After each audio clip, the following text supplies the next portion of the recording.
오늘 우리는 계속해서 우리의 공부를 할 텐데 다윗의 회개 시편 51편을 보겠습니다. 여기에서 우리는 참된 회개가 무엇인지에 대해서 살펴볼 수가 있는데요. 엿볼 수가 있는데 왜냐면 이 시편은 성령의 감동으로 기록된 말씀이기 때문인데요. 지난 시간에는 우리가 5절을 봤고요. 거기서 다윗이 자신이 실제로 범한 죄뿐만이 아니라 자신이 죄 가운데 태어난 사람이라는 것도 회개하고 고백했어요. 그래서 5절에서 내가 죄악 중에 출생하였으며 어머니가 죄 중에서 나를 잉태하였나이다. 그러니까 자기 본성 자체가 죄인이라는 거예요. 이제 오늘은 우리가 6절로 넘어가서요. 보소서. 주께서는 중심이 진실함을 원하시며 은밀한 중에 지혜를 내게 알게 하시나이다. 은밀하다는 거는 어떤 장소를 말하는 게 아니라 원어를 보면은 이 마음 안에 은밀한 곳에서 여기서 다윗이 주님께 이렇게 말하는 게 중요한데 하나님 주님께서 우리에게 원하시는 것이 진실인 것을 제가 압니다. 그런데 여기다 더하는 거예요. 그 진실이 우리 중심 안에 있기를 원하십니다. 그래서 겉으로 드러나는 그런 표면적인 진실이 아니라 우리 존재의 가장 깊은 곳에서부터 나오는 진실이라는 거예요. 그래서 구약에서는 이런 종류의 진실에 대해서 자주 우리에게 얘기를 해주는데요. 그래서 예를 들어서 이런 말씀이 있잖아요. 무릇 그 마음의 생각이 어떠하면 그의 사람됨도 그러하니. 여기서 성경이 이렇게 말을 할 때의 구약 사람들이 이 마음이 생각을 했다고 착각하는 게 아니에요. 당연히 뇌가 생각을 하는 기능이 있다는 걸 알고 있지만은 이렇게 표현하는 이유는 히브리식 표현으로 말을 하고 있는 것인데 우리의 생각의 표면에만 머무는 그런 생각과 개념과 사실들이 있다는 거예요. 그런데 그런 것들은 우리의 생명 깊숙이까지 스며들지 않는다는 거예요. 그래서 우리의 영혼을 찌르고 붙잡지 못한다. 그래서 우리의 행동을 지배하지 못한다. 그래서 구약 저자들이 말하고 있는 것은 이 생각들이 머리에서부터 우리의 존재의 중심까지 가장 깊숙한 곳까지 내려오면 그때서야 우리의 행동들이 변하기 시작하고 결정되기 시작하고 그런 의미에서 사람이 깊은 차원에서 어떻게 생각하냐? 곧 마음으로 어떻게 생각하느냐가 그의 행동을 결정한다는 거예요. 이게 바로 다윗이 깨닫고 있는 것인데 다윗이 자기가 밧세바와 저지른 이 죄가 결국에 드러낸 게 뭐냐면 자신의 존재 중심에 핵심에 깊은 문제가 있다는 거예요. 그래서 죄는 자기 존재의 깊은 곳에서 나오는 거지. 그냥 우연히 생긴 거거나 아니면 삶의 부수적인 표면적인 문제가 아니라고 고백을 하고 있는 거예요. 그래서 다윗이 말하기를 하나님은 중심이 진실하기를 원하십니다. 여기서 잠깐은 예수님께서 이 서기관들과 바리새인들과 한 대화를 잠깐 볼게요. 이 내용은 신약 마태복음에 기록되어 있는데요. 여기서 주님께서 바리새인들한테 이렇게 말씀하세요. 마태복음 15장에서의 백성이 입술로는 나를 존경하되 그리고 입술로는 나한테 가까이 오되 저들의 마음은 내게서 멀도다. 사람의 계명으로 교훈을 삼아 가르치니 나를 헛되이 경배하는도다. 말씀을 하신 후에 무리를 불러 이르시되 듣고 깨달으라. 입으로 들어가는 것이 사람을 더럽게 하는 것이 아니라 입에서 나오는 그것이 사람을 더럽게 하는 것이니라. 그때 제자들이 와서 예수께 말을 해요. 바리새인들이 이 말씀을 듣고 걸림이 된 줄 아시나이까? 바리새인들이 열이 받았다는 거예요. 예수께서 대답하여 이르시되 심은 것마다 내 하늘 아버지께서 심으시지 않은 것은 뽑힐 것이니 그냥 두라. 그들은 맹인이 맹인되어 인도하는 자로다. 맹인이 맹인을 인도하면 둘 다 구덩에 빠지리라. 말씀을 하신 후에 베드로가 예수님께 가서 설명을 요구하잖아요. 그러니까 예수께서 말씀하세요. 너희도 아직까지 깨달음이 없느냐? 입으로 들어가는 모든 것은 배로 들어가서 뒤로 내버려지는 줄을 알지 못하느냐? 입에서 나오는 것들은 마음에서 나오나니 이것이야말로 사람을 더럽게 하느니라. 마음에서 나오는 것은 악한 생각과 살인과 간음과 음란과 도둑질과 거짓 증언과 비방이니라. 이것이 바로 이런 것들이 사람을 더럽게 하는 것이요. 씻지 않은 손으로 먹는 것은 사람을 더럽게 하지 못하느니라. 이게 바로 우리가 계속해서 듣고 있는 주제이잖아요. 마태복음에서 예수님의 입을 통해서 계속 나오는 말씀이에요. 서기관들과 바리새인들을 책망하실 때 하시는 말씀인데 이 사람들이 당시의 종교 지도자들이었는데 예수님께서 그들을 향해서 가장 크게 책망하셨던 것이 위선이었어요. 외식하는 것. 근데 고대에서 위선자라는 거는 배우라는 뜻이었거든요. 외식한다는 그 단어가 그 배우라는 뜻이었는데 그러니까 역할을 연기하고 꾸며내는 사람인 거예요. 그니까 바리새인들은 그런 이로움에 대한 가식을 가지고 있었던 거고 연기를 하고 있던 거예요. 그래서 겉으로 보기에는 굉장히 의롭고 모범적인 것처럼 보이고 도덕적인 것처럼 보이지만 예수님의 말씀은 저거 지금 다 쇼다. 저 전부 겉모습일 뿐이다. 사람들은 회칠한 무덤 같아서 겉모습은 깨끗하고 하야한데 그런데 그 안에는 사망으로 가득 차 있고 죽은 사람의 뼈로 가득 차 있다. 예수께서 말씀하세요. 그들은 접시의 겉은 깨끗이 하되 그 속은 깨끗하게 하지 않는다. 그 안에는 진실이 없다. 그런데 사람이 참으로 회개를 하면요. 그건 절대로 표면적인 것이 아니에요. 그래서 다윗도 이것을 인정하잖아요. 하나님 주님께서는 나한테 연기하는 것을 원하지 않으십니다. 그래서 내가 그냥 의로운 척, 회개하는 척 하는 것을 주님께서 원하시지 않습니다. 주님은 내게서 진실을 원하십니다. 그리고 그 진실은 내 존재의 중심에서부터 나오는 것을 주님이 원하십니다.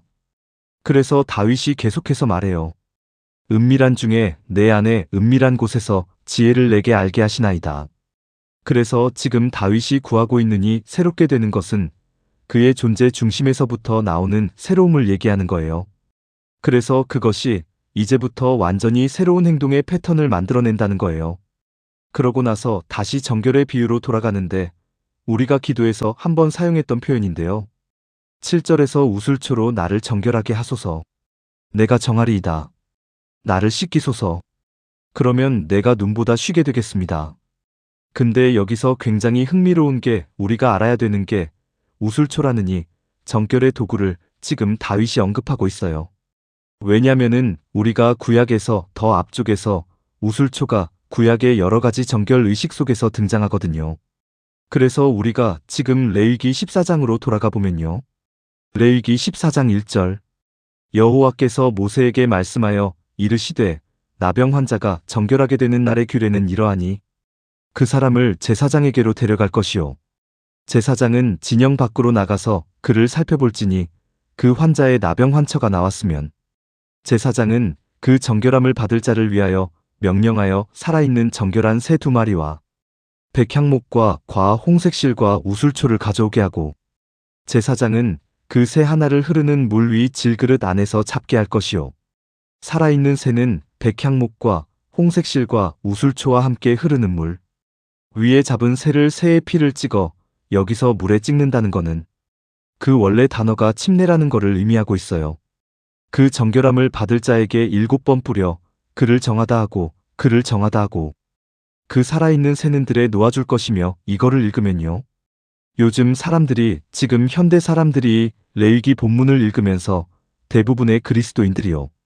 이제 성경을 통독해야지라고 결심을 하고 나서 창세기와 출애굽기까지는 그래도 잘 읽고 나가요. 그런데 이런 정결 의식의 자세한 규례들이 이제 나오기 시작을 하면은 그때 그냥 두 손 들고 포기를 하잖아요. 왜냐면 이게 왠지 너무 지루하기 때문인데 그런데 이거를요 실제 상황으로 한번 생각을 해보세요. 한번 상상해보세요. 여러분이 아니면 내가 나병 판정을 받았다고 상상해보세요. 내가 문둥병이 걸렸어요. 그래서 내가 정말 치료를 받으려고 열심히 노력했는데 끔찍한 병에서 나은 거예요. 이제 치료를 받은 거예요. 이 병에 걸렸으면요. 공동체에서 격리돼서 살았어야 됐거든요. 그래서 만약에 건강한 사람이 나한테 가까이 오면은 내가 외쳐야 돼요. 부정하다. 부정하다라고 외쳐야 돼요. 그래서 경고해 주는 거예요. 나한테는 지금 이런 끔찍한 병이 있습니다 라고 알려주는 거예요. 그런데 내가 걸렸던 병이 치료를 받은 거예요. 나나음을 받은 거예요. 그러면 율법은 내가 제사장으로 제사장한테 가라고 해요. 왜냐면 이때 제사장은 일종의 의사의 역할을 하거든요. 그래서 정말 내가 그 병에서 나왔는지를 확인해 주는 거예요. 그래서 내가 정말 나았다면 이제부터 정해진 정결 의식을 거쳐야 되는 거예요. 그래서 그렇다면은 그 상황에 있는 사람한테는 지금 모든 일들이 절대로 지루한 일이 아닌 거예요. 굉장히 심각한 거예요. 그래서 규례를 따라가면은 7절에 보면 그 정결함을 받을 자에게 7번 뿌려 그를 정하다 하고 정하다고 선포해주고 그 살아있는 새는들에 놓아줄 것이며 정결함을 받을 자는 자기 옷을 빨고 모든 털을 밀고 물로 몸을 씻어 정결하게 하고 그 후에 진영에 들어올 것이나 자기 장막 밖에서 이레를 찌거시를 7째 날에는 그의 머리털과 수염과 눈썹을 다 밀되 그의 모든 털을 다 밀 것이요 그의 옷을 빨고 그의 몸을 물로 씻어 정결하게 할 것이니라. 그래서 지금 우리가 지금 읽고 있는 게 정결하게 되는 것인데 반복해서 정결하게 하고 그래서 청결한 정결인 거예요. 철저한 정결인 거예요. 그래서 나병의 흔적이 조금도 남지 않도록 하게 해주는 거예요. 그래서 그 사람의 몸에도 털에도 옷에도 남지 않게 하는 거예요. 그런데 이게 바로 다윗이 지금 말하고 있는 거예요. 하나님 주의 눈에는 나는 나병 환자입니다. 나는 나병 환자가 정결함을 받아야 하는 것처럼 나도 정결함을 받아야 됩니다. 우초로 나를 정결케 하여 주시옵소서. 이게 다윗의 간구였던 거예요. 주님께서 그렇게 해주시면 그러면 내가 정하게 되겠습니다. 왜냐면 나는 하나님의 눈앞에서 더럽기 때문입니다. 우리가 성경에서 사람들이 하나님의 거룩하심과 직면했을 때 그래서 자신의 죄에 대해서 이제 깨닫게 되고 뼈저리게 깨닫게 될 때 항상 반복해서 나타나는 두 가지 현상들이 있어요. 하나는 덮여지기를 구하는 거예요. 그래서 하나님께 덮어달라 날 가려달라고 얘기를 해요. 그래서 성경의 구속 사역은이 더의 비유를 따라서 계속 전개가 되는데요. 우리가 기억하지만 최초의 구속의 행위가 뭐였어요? 아담과 하와가 동산에서 죄를 지은 후에 자신들이 벌거벗은 것을 바로 깨닫잖아요. 그리고 수치를 느껴요. 그래서 하나님의 낯을 피하여 숨어요. 그런데 하나님께서 그들을 찾아오셔서 물론 하나님께서 그들을 책망하시고 저주를 선포하셨지만 하나님은 자기 자신을 낮추셔서 내려오셔서 그 부끄러워하고 있는 그들에게 옷을 지어서 입히시고 그들의 수치를 덮으세요. 그래서 바로 그 행동에서 하나님께서는 우리에게 미리 보여주시는 거예요. 그리스도의 구속을 그리스도께서 어떻게 우리의 죄를 덮어주실지를 예시하신 것이에요. 그래서 성경이 말하는 게 뭐예요? 우리가 스스로 가진 의가 뭐예요? 더러운 옷과 같다 하잖아요. 걸레 같다고 얘기하잖아요. 그런데 하나님은 그리스도의 그 아름다운 의의 옷으로 우리를 덮어주시는 것이에요. 구약의 속죄일라도 그 똑같은 의식이었었어요. 대제사장이 희생의 피를 가지고 지성소 안으로 들어가서 그 속죄소 위에 그 위에 뿌렸어요. 그 피를. 그런데 성경에서 새로운 구속을 설명하는 또 하나의 비유가 있는데 그거는 정결의 비유예요. 첫 번째는 덮는 것이고 두 번째는 정결케 하는 건데 그래서 신약의 성례 중에 하나가 씻는 의식을 나타내주는 것 침례죠. 절대로 우연이 아닌 거예요. 왜냐면 이것은 중생의 씻음을 상징해주는 목욕인 거예요. 목욕하는 거예요. 그래서 죄로부터의 정결을 의미해요. 왜냐면 죄는 우리의 수치를 드러낼 뿐만이 아니라 우리의 영혼을 더럽히기 때문이에요. 그래서 이렇게 성령으로 말미암아 거듭난 사람에는 씻어지는 것에 대한 것을 인식하는 그런 감각이 있어요. 자신의 죄를 깨닫게 될 때 자신이 더럽다는 그 감각을 느끼는 건데 이사야도 성전에서 이렇게 얘기하잖아요. 화로다 나여 망하게 되었도다. 나는 입술이 부정한 사람이요. 내 입술이 더럽습니다. 나는 깨끗하지 않습니다. 지금 다윗이 바로 그런 상태를 느끼고 있는 것이고 자신이 더럽다고 느끼면서 이렇게 얘기하는 거예요. 하나님 콧방귀 나병 환자를 정결하게 하듯이 나를 철저하게 씻어주시옵소서. 우슬초로 나를 정결하게 하여 주시옵소서. 그러면 내가 정결케 되겠습니다. 나를 시키시면 주님이 나를 시키시면 내가 눈보다 휘게 되겠습니다. 그리고 이어서 이렇게 말합니다. 내게 즐거움과 기쁨을 들려주시사 주님께서 꺾으신 나의 뼈들도 즐거워하게 하소서. 교독 기독교 안에서 우리가 자주 사용되는 표현 중에 하나가 있는데 표현이 20세기 후반에부터 널리 퍼진 표현이라고 얘기를 해요. 하퍼라는 분이 그때 당시에 교회에서 널리 퍼져 있던 현상을 비판했는데 그가 말한 단어가 이 값싼 은혜라는 거예요. 이 값싼 은혜는 회개를 요구하지 않는 은혜라는 거예요. 그래서 은혜를 값싸게 만들었다는 거예요. 그래서 우리가 사람들한테 이렇게 얘기하잖아요. 하나님은 당신을 무조건 사랑하십니다. 그러면은 이걸 듣는 불신자가 어떻게 받아들이냐면은, 아, 그래. 내가 뭘 하든 하나님은 나를 받아주시는구나. 그러면 굳이 회개할 필요가 없는 거예요.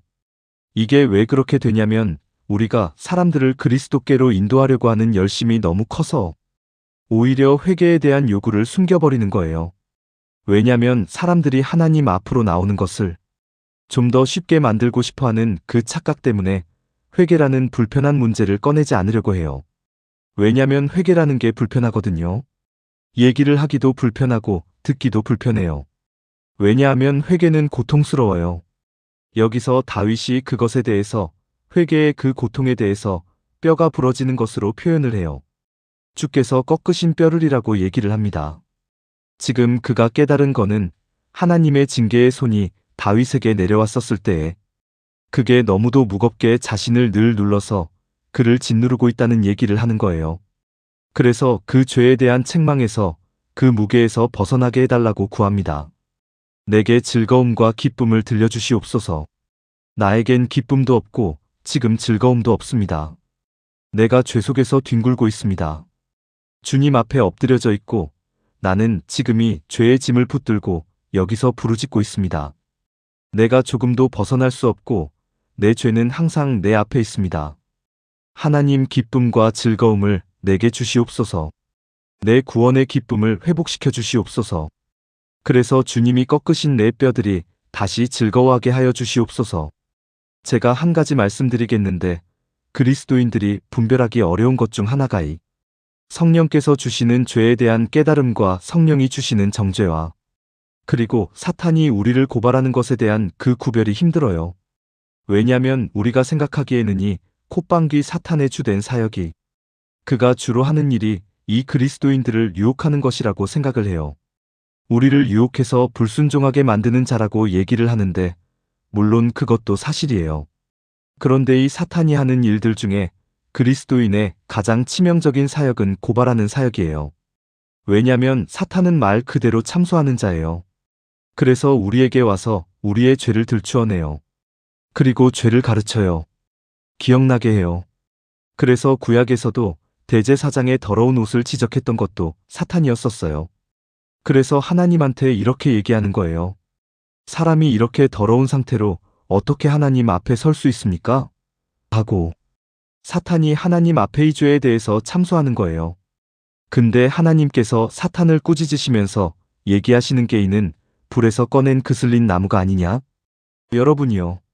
캠핑에 가 보셔서 이제 나무불을 피우잖아요. 장작을 피우고서는 이제 나중에 그거를 청소하려고 할 때 나무를 만지고 나서 내 손을 보면은 그림이 내 손에 묻잖아요. 그 나무가 탔었던 그 까만색 그을림이 내 손에 묻어요. 그래서 불에서 꺼낸 나뭇가지에서부터 이렇게 그 그을림이 내 손에 묻는 거예요. 하나님이 말하시는 게 그거예요. 내가 그를 불에서 꺼냈다. 당연히 온몸에 그을림이 있지 누가 그을림이 없겠냐? 우리도 마찬가지인 거예요. 우리도 더러운 거예요. 아직도 하나님께서 우리를 건져내신 이후에도 우리는 그을림이 있어요. 아직도 죄가 있어요. 우리가 항상 짓는 죄들이. 그러니까 사탄이 그걸 고발하는 거예요. 근데 잘 들으셔야 하는 게 사탄은 우리에게 거짓고 고발도 해요. 그래서 우리가 짓지 않은 죄도 가지고 와가지고 막 우리를 정죄하고 그걸로 우리를 들셔요. 그런데 실제로 지은 죄를 가지고도 와서 고발해요. 그런데 성령님도 똑같이 그렇게 하시거든요. 우리의 실제 죄를 갖고 우리를 고발하시고 정죄하세요. 깨닫게 하세요. 근데 사탄도 그 똑같은 죄로 고발을 하고 그 다음에 같은 죄를 두고 성령께서도 만약에 그렇게 하시면 우리는 어떻게 그걸 구별을 할 수가 있습니까? 성령의 책망과 사탄의 고발을 어떻게 구별해요? 제 생각에는 그 차이는 그 방식과 그리고 목적에서 정확히 드러납니다. 사탄의 목적은 우리를 고발해서 절망으로 몰아넣는 거예요. 그래서 우리에게 아무런 소망이 없다는 느낌을 주는 것입니다. 그래, 너는 죄인이다. 그리고 빠져나갈 길이 없다라고 얘기를 해요. 그런데 성령께서 오실 때는요. 그분이 책망하실 때 그게 너무 아프죠. 어쩔 때는 마귀가 하는 것보다 더 아플 때도 있어요. 그런데 그 안에 엄청난 달콤함이 있어요.